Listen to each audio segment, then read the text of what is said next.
teman-temannya.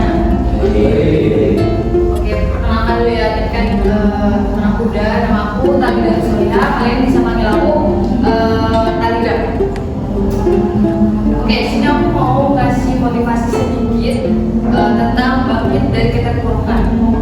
Pasti teman-teman pernah lah ya ngelakuin sebuah masalah, pernah terpuruk gitu di masa-masa kelas 1-nya kemarin atau di masa SD-nya, di masa kecilnya, pasti pernah kan merasakan keterpurukan, kayak susah buat bangkitnya gimana. Memang sih keterpurukan tuh selalu ada di dalam diri kita ya, apalagi di masa-masa kayak kalian masa-masa kelas 4 kayak gini, kelas 8 pasti di mana tuh masa-masa keterpurukan itu lagi sedang meningkat-tingkatnya, lagi sedang, apalagi sama teman sebaya, sama teman-teman kesempatan kayak kalian ini gitu. Keterpurukan tuh bisa muncul dari teman, keluarga, apalagi kalau yang udah menyukai lawan jenis itu pasti selalu ada aja masalah percintaan, ya kan? Kalau masalah keluarga, udah masalah percintaan, ditambah masalah keluarga, coba masalah teman dekat, itu tambah bikin terpuruk, tambah bikin stres pasti, ya kan? Teman-teman makin kayak murung, ngelakuin apa-apa tuh kayak susah pastinya. Wajar teman-teman pasti punya keterpurukan, tapi tidak boleh terus-menerus tenggelam dalam keterpurukan teman-teman, karena kurang baik buat mental teman-teman juga, kesehatan teman-teman juga. Aku punya sedikit cerita, kisah nyata dialami oleh adik aku sendiri, sudah beberapa tahun yang lalu. Kejadiannya sama waktu adikku sama kayak kalian, duduk di kelas 8 SMP. Waktu dia sekolah di FTS di kelas 8 waktu itu, dia mengalami bullying, benar-benar mengalami bullying, mengalami trauma yang berat, keterpurukan. Adikku hampir putus sekolah, tidak mau mengikuti ujian. Kelas 8 kan emang lagi asik-asiknya bersama teman-teman, tapi adikku terkena bullying di sekolahnya. Hampir setiap hari dia selalu kayak ada aja gitu drama mau sekolahnya, entah nangis atau gimana, atau kayak murung tiba-tiba, orang tua aku nggak tahu. Setelah diulik ternyata adikku kena kasus bullying di sekolahnya. Setelah memasuki ujian, adiknya juga gak mau ujian, susah, karena waktu itu posisiku nggak di rumah, aku mondok, dan aku juga bingung, nggak tahu masalahnya apa. Setelah aku pulang dari pondok, aku bantu nasihatin adikku, kenapa gitu, masalahnya gimana. Dan setelah aku cari tahu, aku bujuk dengan segala cara gitu, buat dia bangkit dari keterpurukannya gitu. Tapi dia tidak mau, dan dia tidak melanjutkan di sekolah yang MTS ini. Dia melanjutkan sekolah di swasta, di sekolah barunya dengan kondisi yang mentalnya atau keterpurukannya masih belum stabil. Tapi di situ dia mau berusaha buat bangkit, buat bisa jadi diri dia sendiri gitu. Dia tidak terkena bullying lagi gitu. Karena emang cukup bullying itu kan pasti kayak di mata kalian dan dengar tuh kayak cukup tragis ya. Paling cowok, adikku sebelumnya cowok ya, dia dibully sama cowok juga gitu, sampai dikunci di kamar mandi, ya kayak lagi di sinetron gitu, sampai dilemparin kertas dan segala macam. Adikku tuh tipikal orang yang pendiam gitu, dia tidak berani melawan gitu ya. Ya udah, lebih kayak nurut aja gitu anaknya. Salahnya dia di situ. Jadi lambat laun setelah dia pindah sekolah, dia dijaga oleh guru-guru di sekolah barunya, dia mulai bangkit dengan dia mempunyai organisasi yaitu Paskibra. Dari situ dia bangkit dari keterpurukannya, dia melatih Paskibra sampai alhamdulillah sekarang dia usianya beda sama aku. Dia akhirnya mempunyai sebuah sertifikat pelatih yang sudah bersertifikat dan sudah ternama. Dan alhamdulillah juga adikku sudah bisa ngajar di 2 sekolah untuk mengajar Paskibra dan sudah memenangkan sebuah lomba-lomba.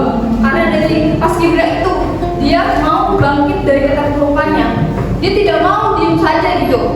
Jadi teman-teman yang punya masalah kelam, yang punya masalah lalu gitu sama temennya, sama orang tuanya, jangan mau terlalu tenggelam sedalam-dalamnya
trauma gitu. Jadi seperti kata bijak, jangan perbanyak kalian jatuh sejatuh-jatuhnya dari keterpurukan, tapi gimana caranya kalian bangkit sebangkit-bangkitnya dan bangkit kembali dari keterpurukan itu. Harus benar-benar menimbulkan jiwa yang semangat, jiwa gitu. Nah, dari keterpurukan itu kalian harus percaya kalau kalian bisa bangkit. Kalau kalian gak percaya, ya kalian bakal kayak gini-gini aja gitu. Ya nggak bakal, mungkin kalian nggak bisa lanjut ke kelas 8 kalau kalian terpuruk kayak di kelas 1 kemarin gitu, di kelas 7 kalian nggak bisa kasih maju seperti sejauh ini gitu. Jadi kalau kalian harus menanamkan rasa percaya dulu di diri kalian. Kalau sudah percaya, sudah yakin kalau aku bisa maju gitu buat ke depan, aku bisa buktiin ke orang-orang yang benar-benar kemarin ngeremehin aku, yang benar-benar rendahin aku bisa melambung tinggi gitu. Jadi jangan pernah kayak sia-siakan juga keadaan atau waktu yang sudah berlalu gitu. Manfaatin sebaik mungkin teman-teman sampai benar-benar teman-teman menjadi orang yang berguna buat ke depan. Dan tadi teman aku juga bilang bahwa berpengaruhnya nanti di masyarakat, di luar gitu. Entah kalian nanti jadi motivator, entah kalian yang jadi dokter yang membantu semua masyarakat yang sakit. Jadi kalian harus bangkit gitu. Karena semangat buat bangkit dari keterpurukan itu emang susah, tapi kalian juga harus butuh penyemangat yang selalu menyemangati kalian gitu. Jadi pasti teman-teman di sini pernah kan selalu merasakan down atau gimana, kurang dekat. Carilah teman yang benar-benar bisa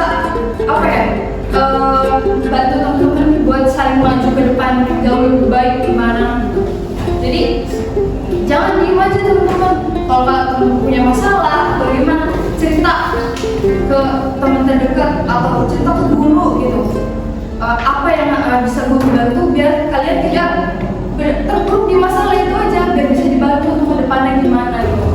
Jadi kuncinya apa? Semangat, percaya, yakin. Kalau udah yakin pasti kalian bisa bangkit dari keterpurukan itu.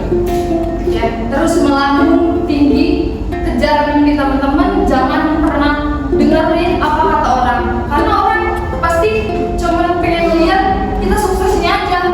Orang nggak mau dengerin atau melihat kita susah kan. Pasti orang maunya ngelihat kita sukses gitu. Jadi udah abaikan omongan-omongan orang lain itu. Kalian harus tetap semangat dan bangkit dari keterpurukan yang sudah ada. Mungkin itu aja dari aku, kurang lebihnya mohon maaf. Terima kasih. Semangat.